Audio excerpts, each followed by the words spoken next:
Nikellen, há alguns 2, 3 anos atrás, Santa Maria era considerada uma das cidades mais nerds do Brasil.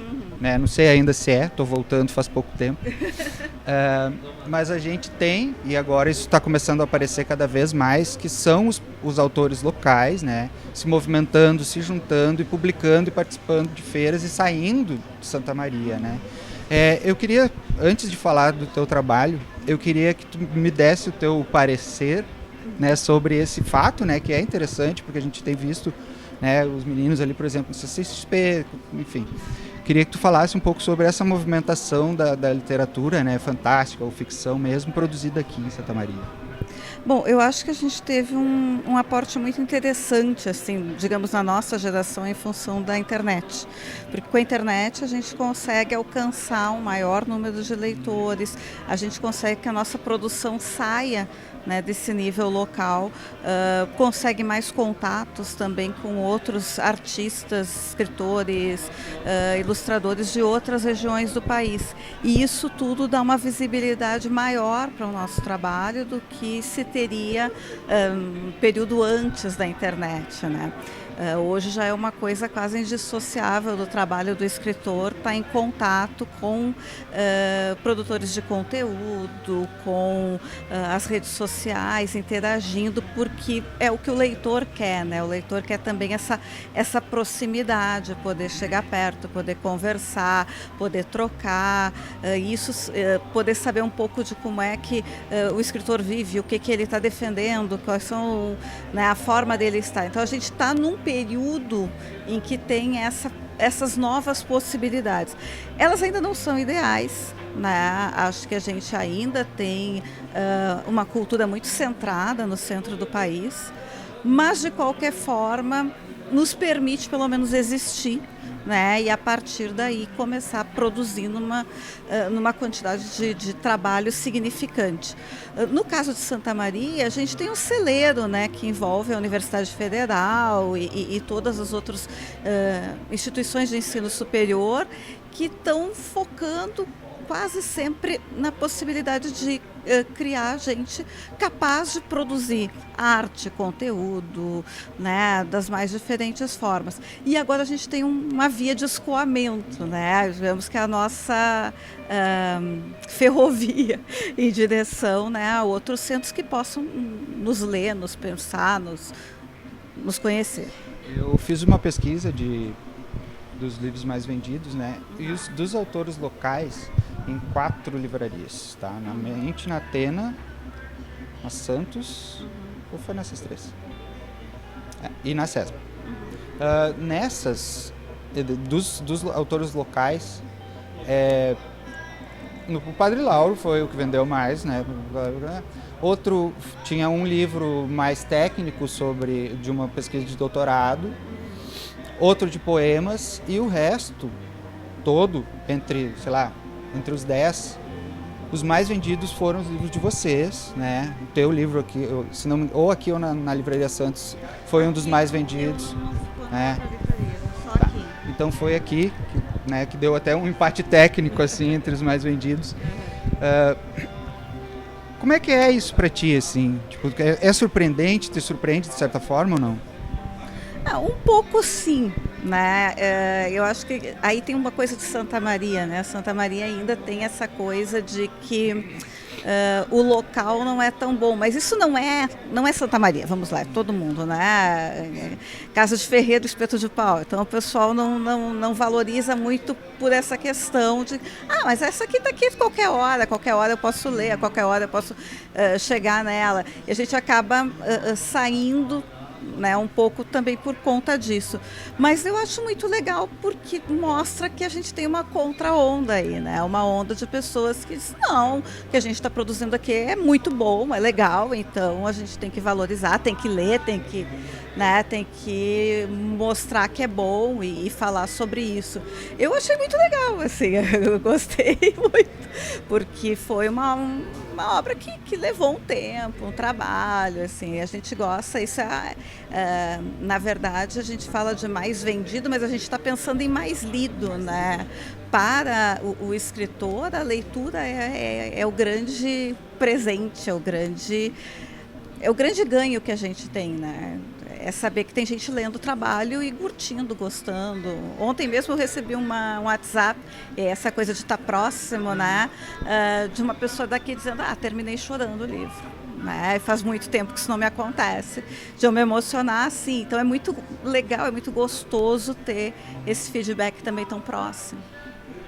Fala um pouco do teu trabalho mesmo, de como que começou essa tua jornada de escrever, assim, quando é que foi, tipo, eu quero escrever, eu vou escrever, vou ser uma escritora, sabe, vou estar entre os mais vendidos, e vou escrever, não vou contar história normal, eu vou fantasiar, eu vou sair um pouco dessa realidade. Como é que foi isso? Bom, assim, eu sempre escrevi, assim, né, até entrar na faculdade. Aí na faculdade eu foquei só na faculdade, história. Né?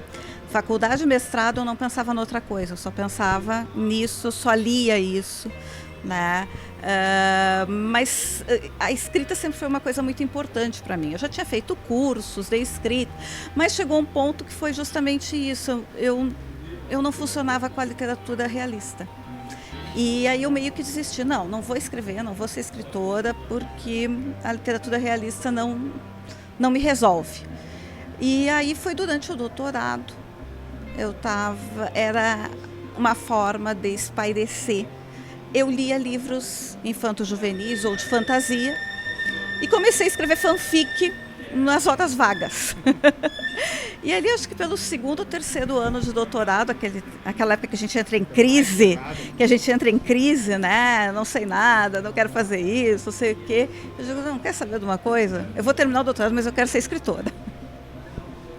E aí já comecei a trabalhar, a elaborar. Quando eu terminei o doutorado, já tinha um horário reservado, né, nos meus sábados, nos meus domingos, nas horas vagas, para escrever e focar nisso. Por quê? Porque era a literatura que eu gostava de ler.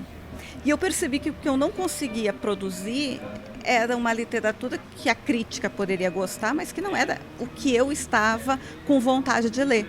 Então, até hoje, eu acho que eu escrevo muito a coisa que eu gostaria de pegar num livro e ler. E como é que é o teu processo, assim, tipo, tu já falou, né, que você entra no sábado e domingo, escreve lá. Mas de onde vem essas ideias? Fala um pouco desse último livro que foi o mais vendido e fala um pouco de onde ele saiu. Bom, ser historiador é uma coisa legal porque tu tem ali uma fonte quase inesgotável de inspiração, né? E o Viajantes do Abismo, ele bebeu muito nisso. Ele bebeu... Bom, o plot inicial vem de um processo crime do final do século XIX, ocorrido aqui em Santa Maria. Né? Que eu passei por esse processo no meu mestrado e eu estava lendo uma dissertação da qual eu tinha sido suplente, eu não cheguei a ser banca, mas eu estava lendo ela, né?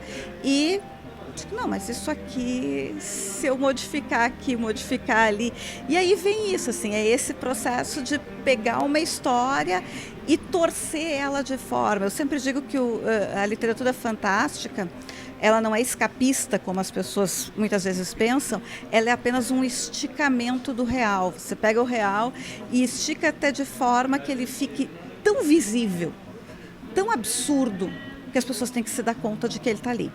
Né? E esse é o caso de Viajantes do Abismo. Ele é um livro que faz isso, ele estica, né, esses elementos. Né? Eu trago, é um mundo que está se dissolvendo numa crise ecológica, e aí vem todas as minhas preocupações e questões que envolvem o planeta, né? E também uma percepção de ciência, assim, né? De como é que a ciência se movimenta no sentido de tentar minorar essas questões, fazendo alertas, né? E aí eu disse, bom, o que as pessoas vão fazer com o planeta entrando em colapso? Elas vão fazer guerra entre elas. Né? Então é isso, assim, é esticar o real a ponto de ficar tão absurdo. Então, no livro isso soa absurdo, mas é o que está acontecendo. E as pessoas muitas vezes não se dão conta porque estão, né? Então eu tenho a impressão, e aí eu sigo uma das minhas referências, que é a Ursula Le Guin, né? De que a fantasia, a ficção científica, ela tem esse papel, né? Esse papel de elevar determinadas ideias e informações a um nível tal de absurdo que as pessoas são obrigadas a se sacudir. Né? Então esse é o meu. Eu não consigo olhar para nenhum livro sem tentar ver ele, como é que ele dialoga com o mundo que a gente está. Então eu estou produzindo muito nesse sentido e é assim que eu me sinto motivada, né, para produzir e para escrever. E para 2020, o que a gente pode esperar da Nickélia? Tem muita coisa. Bom, com o André e o Enéas, a gente está trabalhando agora no segundo volume do Guanabara Real, né, que deve sair lá por agosto, junto com a Odisseia de Literatura Fantástica. Eu estou preparando também um livro de ensaios, mas aí uma coisa mais acadêmica, né, são ensaios mais acadêmicos. E tem pelo menos assim mais a segunda é o que tá assim, é o que eu vou começar a trabalhar, não sei o que vai vir primeiro. A segunda parte de Territórios Invisíveis, que foi meu primeiro livro. Eu tenho um outro romance de ficção científica que também está praticamente cozinhando, né? Plot pronto, o primeiro capítulo escrito, aquela coisa de sentar e o terceiro é uma coisa que estavam me pedindo, mas eu estava meio assim, porque não era a ideia inicialmente. Mas uma das coisas que eu saio é sair para caminhar.